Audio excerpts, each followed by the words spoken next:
C'est ce mercredi 23 février 2022 que les élus locaux du département de Pointe-Noire ont débuté les travaux de la 14e session ordinaire dite budgétaire de leur hémicycle. Cette première session de l'année 2022 affiche 3 affaires à son ordre du jour. Des affaires ici rendues publiques par le premier secrétaire du bureau exécutif, Stanislas Martial Odzébé. La première affaire est relative au projet du budget primitif du conseil départemental et municipal, exercice 2022. La deuxième affaire concerne le projet du programme annuel d'investissement, exercice 2022.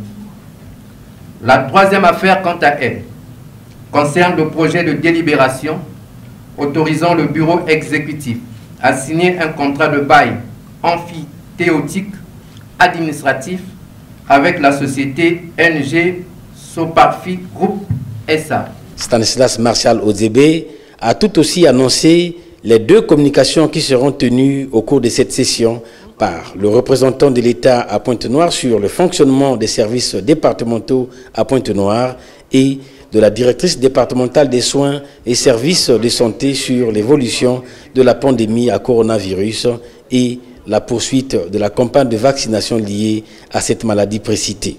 Ouvrant les travaux de la session, le député maire de la ville de Pointe-Noire, Jean-François Kando, a fait le rappel des activités tenues récemment par le président de la République à Pointe-Noire. Cette session se tient un mois après l'arrivée à Pointe-Noire pour un séjour de travail de son Excellence M. Denis Sassou Nguesso, président de la République, chef de l'État. Au cours de son séjour, M. le président de la République, qui a procédé à la mise en service des infrastructures modernes et de qualité qui font aujourd'hui la fierté de notre ville économique, notamment l'hôpital général de Ngoyo, les voiries urbaines de Mboukou et de Sunyambi, le siège administratif du port autonome de Pointe-Noire, sans oublier le lycée interdépartemental de Vidoulou, inauguré quelques jours auparavant par M. le Premier ministre, chef du gouvernement.